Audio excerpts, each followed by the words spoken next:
ओम शान्ति। प्यारे बाबाको महावाक्य। आज मिति 2079 साल जेठ 30 गते सोमबार, तदनुसार 13/6/2022 को बाबा सारमा भन्दै हुनुहुन्छ, मिठे बच्चे, यो पाठशाला हो नरबाट नारायण बन्ने, पढाउनेवाला स्वयं सत बाबा, सत शिक्षक र सद्गुरु हुनुहुन्छ। तिमी यसै निश्चयमा पक्का रहनु छ। बाबाले भन्दै हुनुहुन्छ, यो पाठशाला अथवा यो ईश्वरीय विश्वविद्यालय हो नरबाट नारायण बन्ने, पढाउनेवाला टिचर स्वयं सत्य बाबा हुनुहुन्छ, सत शिक्षक पनि हुनुहुन्छ र सद्गुरु पनि हुनुहुन्छ। त्यसैले हामी यो तीनै निश्चयमा बाबा हाम्रो अगाडि बाबा, टिचर, सद्गुरुको रूपमा हुनुहुन्छ। यसै निश्चयमा हामी पक्का रहनु छ। प्रश्न छ, तिमी बच्चाहरूलाई कुन कुराको अलिकति पनि चिन्ता हुनु हुँदैन? किन? तिमी बच्चाहरूलाई कुन कुराको अलिकति पनि चिन्ता हुनु हुँदैन? किन? उत्तरमा बाबा भन्नुहुन्छ, यदि कोही ज्ञानमा चल्दा चल्दै हटफेल हुन्छ, शरीर छोडिदिन्छ भने तिमीलाई चिन्ता हुनु हुँदैन। किनकि तिमीलाई थाहा छ हरेकले आफ्नो एक्ट गर्नु छ। तिमी खुसी हुनुपर्छ। आत्माले ज्ञान र योगको संस्कार लिएर गयो, त्यसैले अझै राम्रो सेवा गर्नेछ। चिन्ताको कुरा छैन, यो त ड्रामाको भावी हो। बाबाले सोध्नुभयो हामीलाई, तिमी बच्चाहरूलाई कुन कुराको अलिकति पनि चिन्ता हुनु हुँदैन? किन चिन्ता हुनु हुँदैन?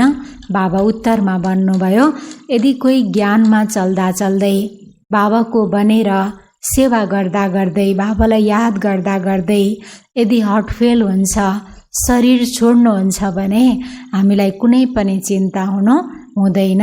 किनकि हामीलाई थाहा छ यो ज्ञान बाबाले हामीलाई दिनुभएको छ। हरेकले आफ्नो पाठ त प्ले गर्नै पर्छ। हामीलाई त खुसी हुनुपर्छ। आत्माले ज्ञान र योगको संस्कार लिएर गएको छ। त्यो संस्कारले ऊ राम्रो घरमा जन्म लिन्छ। फेरि त्यहाँ गएर धेरै आत्माहरूको कल्याण उस आत्माले गर्नुहुनेछ अथवा अझै राम्रो सेवा गर्नुहुनेछ। चिन्ताको कुरा छैन, यो त ड्रामाको भावी हो। गीत छ, तुमी हो माता पिता तुमी हो। ओम शान्ति। बाबाले बच्चाहरूलाई सम्झाउनुहुन्छ। बच्चाहरूलाई थाहा छ बाबाले पनि प्यारा बच्चाहरू भनेर बोलाउनुहुन्छ। यहाँ बाप दादा दुवै कम्बाइन्ड हुनुहुन्छ। पहिला बाप दादा फेरि बच्चाहरू, यो नयाँ रचना भयो नि। पहिला बाप दादा, माता पिता अनि हामी बच्चाहरू, यो त बाबाले भन्नुभयो रचना भयो नि। बाबाले राजयोग पनि सिकाइरहनु भएको छ। हुबहु 5000 वर्ष पहिला जसरी फेरि हामीलाई राजयोग सिकाइरहनु भएको छ। भक्ति मार्गमा फेरि यसको किताब बनाएर त्यसलाई गीता भनिदिएका छन्। तर यस समयमा त गीताको कुनै कुरा नै छैन। यो पनि यो पछि गएर शास्त्र बनाएर त्यसलाई भनिदिएका छन्। श्रीमद् भगवत गीता सहज राजयोगको पुस्तक। भक्ति मार्गमा पुस्तक पढ्नाले फाइदा हुँदैन। फाइदा हुँदैन मतलब विकर्म विनाश हुँदैन, त्यसबाट हाम्रो गन्तव्य प्राप्त हुँदैन। त्यसले बाबा भन्दै हुनुहुन्छ, त्यसले कुनै फाइदा हुँदैन। त्यत्तिकै केवल शिवलाई याद गरेर कुनै वर्षा मिल्न सक्दैन। वर्षा केवल अहिले सङ्गममा नै मिल्न सक्छ। बाबा हुनुहुन्छ नै बेहदको वर्षा दिने र वर्षा दिनुहुन्छ पनि सङ्गम युगमा। बाबाले जे दिनुहुन्छ बेहद दिनुहुन्छ। अथाह दिनुहुन्छ, किनकि बाबा बेहदको पिता हुनुहुन्छ र त्यो दिने समय अहिले सङ्गम युगमा दिनुहुन्छ। बाबाले राजयोग सिकाउनुहुन्छ। अरू जो सन्यासी आदिले सिकाउँछन् उनले सिकाउने र यसमा रात दिनको फरक छ। उनीहरूको बुद्धिमा गीता हुन्छ, सम्झन्छन्। कृष्णले गीता सुनाउनु भयो, व्यासले लेख्नुभयो, तर गीता त न कृष्णले सुनाएका थिए न त्यो समय थियो। न गीताको ज्ञान श्रीकृष्णले दिनुभएको थियो, न त्यो द्वापरको समय गीताको ज्ञान दिने समय नै थियो, न कृष्णको रूप हुन सक्छ। बाबाले सबै कुरा स्पष्ट पारेर सम्झाउनुहुन्छ, भन्नुहुन्छ, अब निर्णय गर। जे सुन्यौँ, जे सुन्दैछौँ त्यसमा के फरक छ? रात दिनको फरक छ भन्नुहुन्छ बाबाले। के फरक छ? हामीलाई बाबाले बुद्धि दिनुभएको छ, हाम्रो बुद्धिलाई दिव्य बनाउनु भएको छ। अब भन्नुहुन्छ बाबाले, आफै निर्णय गर। उहाँको नाम पनि प्रत्यक्ष छ। सत्य बताउनेले नै नरबाट नारायण बनाउन सक्नुहुन्छ। तिमी बच्चाहरूलाई थाहा छ, हामी नरबाट नारायण बन्नको लागि यस पाठशाला वा रुद्र ज्ञान यज्ञमा बसेका छौँ। शिवबाबा शब्द राम्रो लाग्छ। बाबा र दादा अवश्य हुनुहुन्छ। यस निश्चयले तिमी आएका छौ। बाबाले ब्रह्माद्वारा सबै वेद शास्त्रको सार सम्झाउनुहुन्छ, भन्नुहुन्छ, मैले तिमीलाई त्रिकालदर्शी बनाइरहेको छु। बाबाले हामी बच्चाहरूलाई त्रिकालदर्शी, तीनै कालको दर्शन गराएर स्पष्ट ज्ञान दिँदै हुनुहुन्छ। हिजो के थियो, आज के छ, भोलि के हुनेछ, तीनै कालको दर्शन गराउनु भएको छ। यस्तो होइन तिमी त्रिलोकीनाथ बन्छौ, बन्दैनौ। तिमी नाथ त बन्छौ केवल एक शिवपुरीको। हामी नाथ बन्छौँ, मालिक बन्छौँ। बाबा भन्नुहुन्छ केवल एक शिवपुरीको। त्यसलाई लोक भनिँदैन। लोक मनुष्य सृष्टिलाई भनिन्छ। शिवपुरी त हाम्रो घर भयो, परमधाम। बाबा भन्नुहुन्छ लोक त मनुष्य सृष्टिलाई भनिन्छ, जहाँ मनुष्यहरू रहन्छन्। मनुष्य लोक, चैतन्य लोक, त्यो हो निराकारी लोक। तिमीलाई केवल त्रिलोकीको ज्ञान सुनाउँछु, त्रिलोकीको नाथ बनाउँदिन। ज्ञान बाबाले सुनाउनुहुन्छ त्रिलोकीको, तर बाबा भन्नुहुन्छ त्रिलोकी नाथ तिमीलाई म बनाउँदिन। तीनै लोकको ज्ञान मिलेको छ, त्यसैले त्रिलोकदर्शी भनिन्छ। त्रिलोकी नाथ होइन, त्रिलोकदर्शी भनिन्छ, किनकि तीनै लोकको दर्शन भयो हामीलाई। बाबाले देखाउनु भयो। लक्ष्मी नारायणलाई पनि त्रिलोकीनाथ भनिँदैन, विष्णुलाई पनि त्रिलोकीनाथ भनिँदैन। उनलाई त तीन लोकको ज्ञान नै हुँदैन। लक्ष्मी नारायण जो बाल्य अवस्थामा राधा कृष्ण हुन्, उनलाई त्रिलोकीको ज्ञान हुँदैन। तिमी त्रिकालदर्शी बन्नु छ, ज्ञान लिनु छ। बाँकी कृष्णको लागि भन्छन् त्रिलोकीनाथ थिए तर होइनन्। तीनै लोकको नाथ त उसलाई भनिन्छ जसले राज्य गर्छ। उनी त केवल वैकुण्ठनाथ भन्छन्। सतयुगलाई वैकुण्ठ भनिन्छ, त्रेतालाई वैकुण्ठ भनिँदैन। यस लोकको पनि हामी नाथ बन्न सक्दैनौँ, यस लोकको पनि हामी नाथ बन्न सक्दैनौँ। बाबा पनि केवल ब्रह्म महतत्वको नाथ हुनुहुन्छ। ब्रह्माण्ड जसमा हामी आत्माहरू अन्डा जस्तै रहन्छौँ, त्यसको नै मालिक हुनुहुन्छ।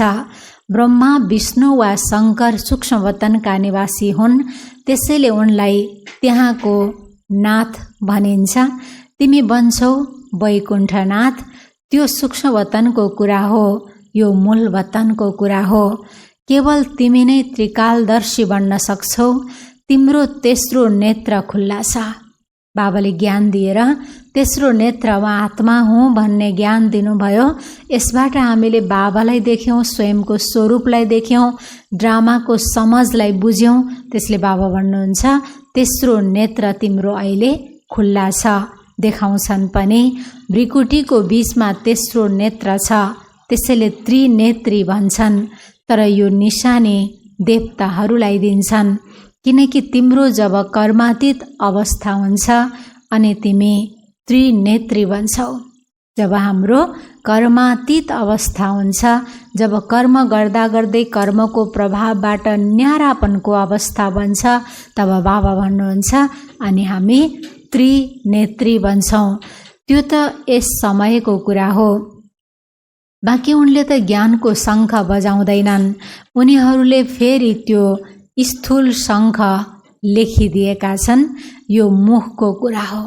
रियलमा यो मुख नै शङ्ख हो जो चारैतिर गुन्जिन्छ। यो गीताको ज्ञान हरेक ब्राह्मणको मुखबाट बाबा भन्नुहुन्छ यसैलाई फेरि स्थूल शङ्खको रूपमा भक्ति मार्गमा देखाइएको छ। यसबाट तिमीले ज्ञान शङ्ख बजाउँछौ, ज्ञान पढिरहेका छौ। यसै मुखबाट ज्ञान पढिरहेका छौँ, पढाइरहेका छौँ। जसरी ठुलो युनिभर्सिटीमा ज्ञान पढ्छन्, यो हो पतित पावन ईश्वरीय विश्वविद्यालय। कति महान युनिभर्सिटीका तिमी विद्यार्थी हौ। साथसाथै तिमीलाई यो पनि थाहा छ हाम्रो बाबा पिता हुनुहुन्छ, टिचर हुनुहुन्छ, सद्गुरु पनि हुनुहुन्छ, सबै थोक हुनुहुन्छ। यहाँ माता पिता हर हालतमा सुख दिनेवाला हुनुहुन्छ। यहाँ सङ्गममा जो हाम्रो माता पिता हुनुहुन्छ, बाबा दादा, बाबा भन्नुहुन्छ हर हालतमा हामी बच्चाहरूलाई सुख दिनुहुन्छ। त्यसैले भन्छन् तिमी माता पिता उहाँ हुनुहुन्छ सेक्रिन, धेरै मिठो हुनुहुन्छ। देवताहरू जस्तो मिठो कहिल्यै कोही हुन सक्दैन। मिठो अर्थात् सुखदायी, मिठो अर्थात् सदा हरेक प्रति कल्याणको भावना। बाबा भन्नुहुन्छ देवताहरू जस्तो मिठो कोही हुन सक्दैन। बच्चाहरूलाई थाहा छ भारतवर्ष धेरै सुखी, एभर हेल्दी, एभर वेल्दी थियो, बिल्कुल पवित्र थियो। भनिन्छ नै निर्विकारी भारतवर्ष। अहिले त भनिँदैन, अहिले त विकारी पतित भनिन्छ। बाबाले कति सहज बनाएर सम्झाउनु भएको छ। बाबा र वर्षालाई जान्दछौ, बाबाले कति मिठो बनाउनुहुन्छ, तिमीले पनि महसुस गर्छौ। हामीले श्रीमत अनुसार पढ्नु र पढाउनु छ, यही हाम्रो धन्दा हो। बाँकी कर्मभोग त जन्म जन्मान्तरको धेरै छ नि। पढ्नु र पढाउनु छ, यसमा कहिले बाधा विघ्न शरीरको कर्मभोगले पनि बीचमा ल्याउँछ। तर बाबा भन्नुहुन्छ यो त जन्म जन्मान्तरको हो, हामीले भोग्नु पर्छ नै। मानौ कोही बिमारी भयो, भोलिपल्टै हर्टफेल भयो भने बुझिन्छ भावी ड्रामाको। उसले सायद अर्को पाठ खेल्नु पर्नेछ। त्यसैले यसमा दुःखको कुनै कुरा छैन।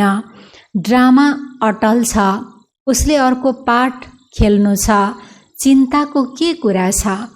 आत्मा आयो, नाटक खेल्यो, आफ्नो नाटक पुरा गर्यो, फेरि जान्छ सुख दिनका लागि, अर्को ठाउँमा सेवा गर्नको लागि। बाबा भन्नुहुन्छ यो समाजको कमीले त हामी दुखी हुने हो नि। हामीलाई बाबाले सबै ज्ञान दिनुभएको छ। त्यसले बाबा भन्नुहुन्छ चिन्ताको के कुरा छ? अझै राम्रो सेवा गर्नेछ, किनकि संस्कार नै यस्तो लिएर जान्छ कसैको कल्याण अर्थ। त्यसैले खुसी हुनुपर्छ नि। बाबा सम्झाइरहनुहुन्छ अम्मा मरे पनि हलुवा खाऊ, यसमा विवेक चाहिन्छ। स्थूल पदार्थको सेवन गर्ने होइन, स्थूल भोजनको लागि बाबा भन्दै हुनुहुन्न।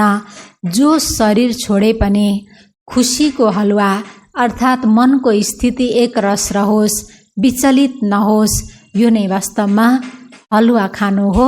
त्यसले बाबा भन्नुहुन्छ यसमा पनि परिस्थिति अनुसार चल्नको लागि विवेक चाहिन्छ।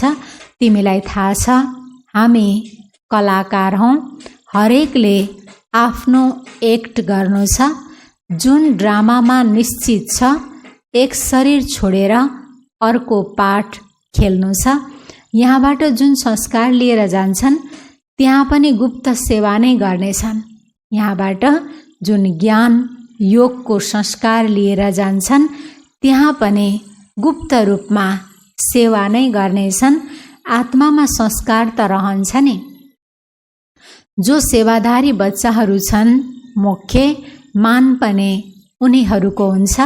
सेवा गर्ने, विश्वको कल्याण गर्ने केवल तिमी बच्चाहरू हौ। बाँकी अरू सबैले अकल्याण नै गर्छन्।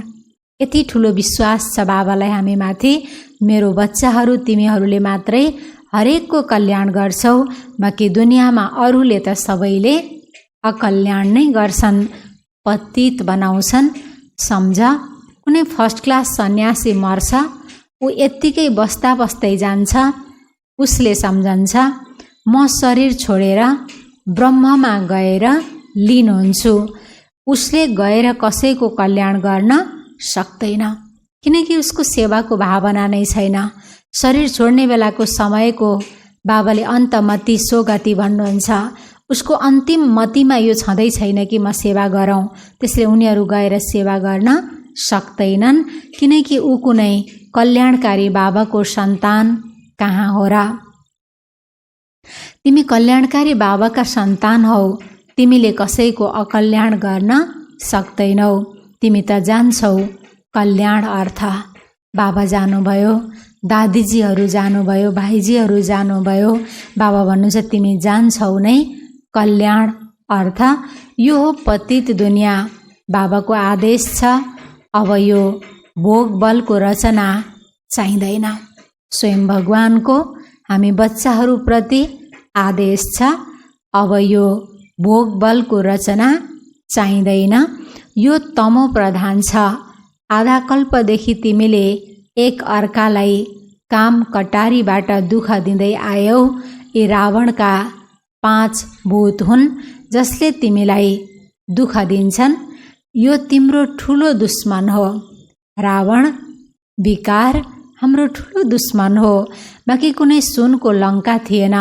यी सबै कुरा बसेर बनाएका हुन्।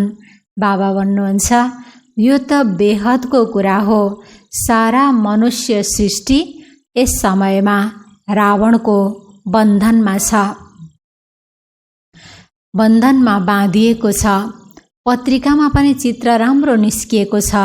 सबै रावणको पिजडामा परेका छन्। सबै शोक वाटिकामा छन्। अशोक वाटिका होइन, अशोका होटल पनि होइन। बाबा भन्दै हुनुहुन्छ न अशोक वाटिका नाम राख्न मिल्छ, न अशोका होटल भन्न मिल्छ। यी त सबै शोकका होटलहरू हुन्। धेरै गन्दा गर्छन्।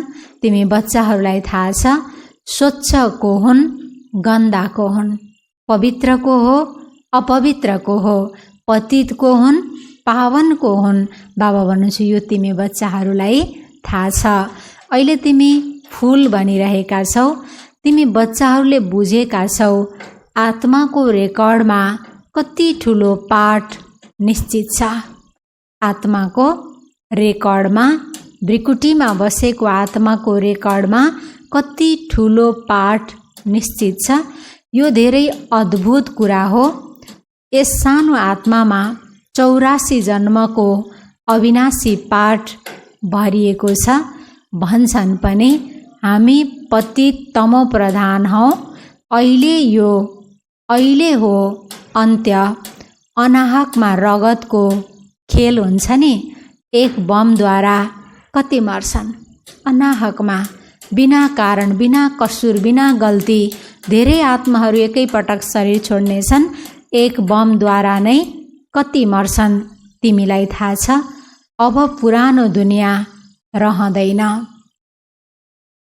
यो पुरानो शरीर पुरानो दुनियाँ हो। हामीलाई नयाँ दुनियाँमा नयाँ शरीर मिल्नेछ। त्यसैले पुरुषार्थ गरिरहेका छौ श्रीमत अनुसार। अवश्य यी सबै बच्चाहरू उहाँका सहयोगी हुन्। श्री श्रीको श्रीमतमा हामी श्री लक्ष्मी श्री नारायण भन्छौँ। उपराष्ट्रपतिलाई राष्ट्रपति कहाँ भनिन्छ र? यो त हुन सक्दैन। ढुङ्गा माटोमा भगवानले अवतार कसरी लिनुहुन्छ?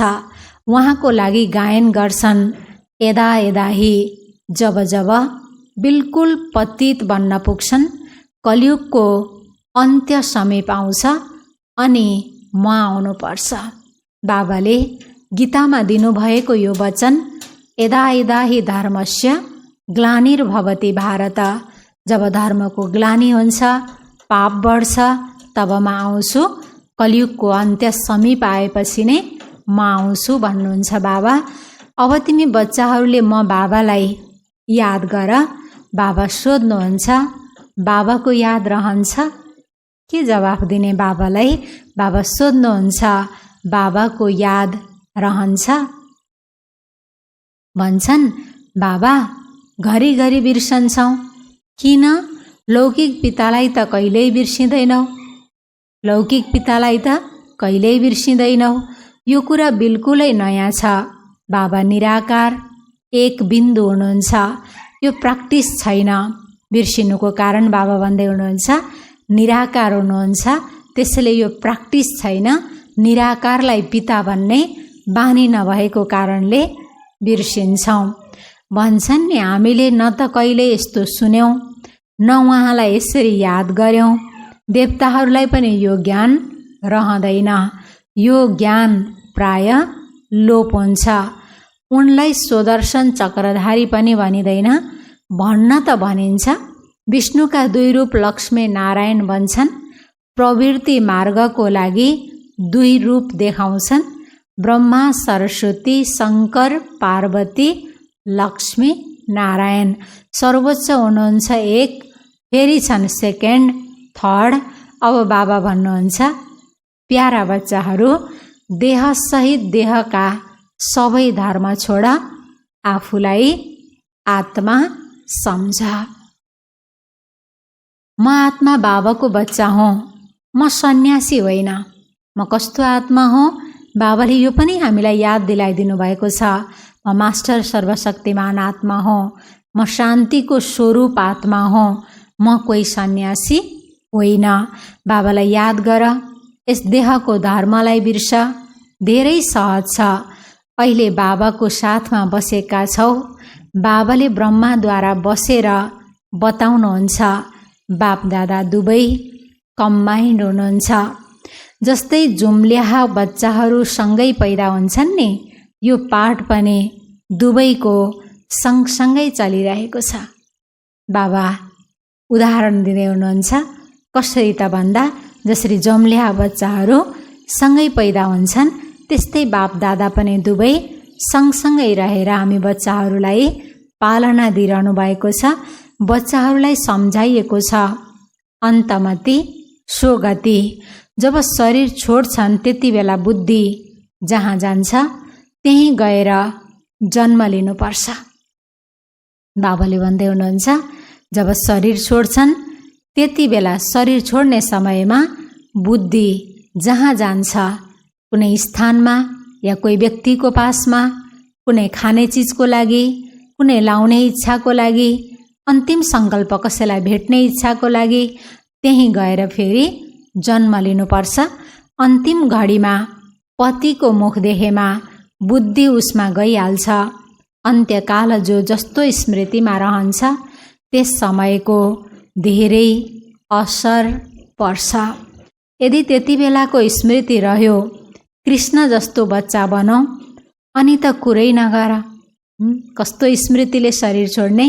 बाबा हामीलाई त्यो पनि सिकाउँदै हुनुहुन्छ। श्रेष्ठ स्मृतिमा रहेर बाबाको यादमा यो देहलाई त्याग गर्नु छ। त्यतिखेर यदि स्मृति रह्यो, कृष्ण जस्तो बच्चा बनौँ, अनि त फेरि कुरै नगर। धेरै सुन्दर बच्चा बनेर जन्म लिन्छौ। अब त अन्तमति एउटै लगन राख्नु छ। यस समयमा तिमीले के गरिरहेका छौ जान्दछौ। हामीले शिव बाबालाई याद गर्छौँ। सबैलाई साक्षात्कार त हुन्छ नै। मुकुटधारी त कृष्ण पनि हुन्छन्, राधा पनि हुन्छन्। राजकुमार राजकुमारी त हुन्छन्, तर कहिले सतयुगमा वा त्रेतामा। यो फेरि पुरुषार्थमा भर पर्छ। राजकुमार राजकुमारी त बन्ने, तर सतयुगमा बन्ने कि त्रेतायुगमा बन्ने, यसमा फेरि पुरुषार्थमा भर पर्छ। जति पुरुषार्थ गर्छौ त्यति उच्च पद पाउँछौ। तिमीले भन्दछौ हामीले त 21 जन्मको लागि राजाई लिन्छौँ, मम्मा बाबाले पनि लिनुहुन्छ भने हामी किन अनुसरण नगर्ने? ज्ञानलाई धारण गरेर फेरि गराउनु छ, यति सेवा गर्नुपर्छ, तब 21 जन्मको लागि प्रारब्ध मिल्छ। विद्यालयमा जसले राम्रोसँग पुरुषार्थ गर्दैनन् उसले कम अङ्क पाउँछन्। अहिले तिमीले 5 विकार रूपी माया रावणमाथि विजय प्राप्त गर्छौ। तिम्रो हो अहिंसक युद्ध। यदि रामलाई निशानी नदिने हो भने सूर्यवंशी चन्द्रवंशी कसरी बन्न सकिन्छ? श्रीकृष्णलाई सुदर्शन चक्र, रामलाई फेरि बाण धनुष बाबा भन्नुहुन्छ। यदि निशानी नदिने हो भने कसरी फेरि भन्न सकिन्छ कि सूर्यवंशी र चन्द्रवंशी? बाबा भन्नुहुन्छ तिमीले जति पुरुषार्थ गर्छौ त्यति अन्तमति सोगति हुन्छ। देहको पनि ख्याल नहोस्, सबैलाई बिर्सनु छ। यो दुनियाँलाई त बिर्सनु छ, यो दुनियाँभित्र रहेको सबैलाई बिर्स्यो। लास्टमा बाबा भन्नुहुन्छ यो देहलाई पनि बिर्सिनु छ, किनकि यो देहको ख्याल नआओस्। बाबा भन्नुहुन्छ तिमी नाङ्गै अशरीरी आएका थियौ, फेरि नाङ्गै जानु छ। तिमी यति सानो बिन्दुले यी कानद्वारा सुन्छौ, मुखद्वारा बोल्छौ। आत्मा बिन्दु छ, सूक्ष्म छ। बाबाले भन्नुहुन्छ यो कानद्वारा सुन्छौँ, मुखद्वारा बोल्छौँ। हामी आत्मा एक शरीर छोडेर फेरि अर्कोमा जान्छौँ। अब हामी आत्माहरू घर जाँदैछौँ। बाबाले धेरै श्रृङ्गार गराउनुहुन्छ जसद्वारा मनुष्यबाट देवता बन्छौँ। तिमीलाई थाहा छ शिवबाबालाई याद गर्नाले हामी यस्तो बन्छौँ। गीतामा पनि छ मलाई याद गर्यौ, वर्षालाई याद गर्यौ भने तिमी स्वर्गको मालिक बन्छौ। बिल्कुल सहज छ, सम्झन्छन् पनि। वास्तवमा हामीले कल्प कल्प हजुरबाट ब्रह्माद्वारा वर्षा पाउँछौँ। गायन पनि छ नि, ब्रह्माद्वारा स्थापना देवता धर्मको फेल भएमा फेरि त्रेताको क्षेत्रीय धर्ममा जानुपर्छ। ब्रह्माद्वारा ब्राह्मण, देवता, क्षेत्रीय 3 धर्मको स्थापना हुन्छ। सतयुगमा अरू कुनै धर्म हुँदैन, अरू सबै पछि आउँछन्। उनीहरूसँग हाम्रो कुनै कनेक्सन नै छैन। हिन्दूहरूले बिर्सिएका छन् हामी आदि सनातन देवी देवता धर्मका हौँ। यो ड्रामाको पाठ पनि यस्तो नै बनेको छ। अच्छा, मिठे मिठे सिकिलदे बच्चाहरूप्रति माता पिता बाप दादाको याद प्यार एवं गुड मर्निङ। रुहानी बाबाको रुहानी बच्चाहरूलाई नमस्ते। रुहानी बच्चाहरूको रुहानी बाबालाई गुड मर्निङ, नमस्ते नमस्ते। धारणाको लागि मुख्य सार 1 नम्बरमा श्रीमतमा पढ्ने र पढाउने धन्दा गर्नु छ। ड्रामाको भावीमा अटल रहनु छ। कुनै पनि कुराको चिन्ता गर्नु छैन। बाबाले भन्दै हुनुहुन्छ श्रीमतमा बाबाको आज्ञा अनुसार पढाइ पढ्ने र पढाउने धन्दा गर्नु छ। ड्रामाको भावीमा अटल रहनु छ। जे ड्रामामा निश्चित छ त्यसमा अटल रहनु छ। कुनै पनि कुराको चिन्ता गर्नु छैन। 2 नम्बरमा अन्त्यकालमा एक बाबा सिवाय अरू कोही पनि याद नआओस्। यस देहलाई पनि बिर्सने अभ्यास गर्नुपर्छ। अशरीरी बन्नु छ। बाबाले भन्दै हुनुहुन्छ अन्त्यकालमा घर जाने समयमा एक बाबा सिवाय अरू कुनै पनि याद नआओस्, यो देहलाई पनि बिर्सने अभ्यास गर्नु छ, अशरीरी बन्नु छ। वरदान छ बाबाको, मन बुद्धिद्वारा कुनै पनि खराबीलाई टच नगर्ने सम्पूर्ण वैष्णव वा सफल तपस्वी भव। बाबा वरदान दिँदै हुनुहुन्छ, मन बुद्धिद्वारा कुनै पनि खराबीलाई टच नगर्ने सम्पूर्ण वैष्णव वा सफल तपस्वी भव। पवित्रताको व्यक्तित्व वा रोयल्टी हुनेले मन बुद्धिबाट कुनै पनि खराबीलाई टच गर्न सक्दैन। बाबाले भन्दै हुनुहुन्छ, पवित्रताको व्यक्तित्व वा रोयल्टी हुनेले मन बुद्धिबाट कुनै पनि खराबीलाई टच गर्न सक्दैन। जसरी ब्राह्मण जीवनमा शारीरिक आकर्षण वा शारीरिक टचिङ अपवित्रता हो, त्यस्तै मन बुद्धिमा कुनै पनि विकारको सङ्कल्प मात्रको आकर्षण वा टचिङ पनि अपवित्रता हो। बाबाले भन्दै हुनुहुन्छ, ब्राह्मण जीवनमा शारीरिक आकर्षण वा शारीरिक टचिङ अपवित्रता हो, त्यस्तै मन बुद्धिमा कुनै पनि विकारको सङ्कल्प मात्रको आकर्षण वा टचिङ पनि अपवित्रता हो। त्यसैले कुनै पनि खराबीलाई सङ्कल्पमा पनि टच नगर्नु, यही सम्पूर्ण वैष्णव वा सफल तपस्वीको निशानी हो। स्लोगन: मनको उल्झनलाई समाप्त गरेर वर्तमान र भविष्यलाई उज्जवल बनाओ। मनको उल्झनलाई, द्वन्द्वलाई, मन जेलिएको जुन विचारहरू छ, मनको उल्झनलाई समाप्त गरेर वर्तमान र भविष्यलाई उज्जवल बनाओ। अच्छा, ओम शान्ति।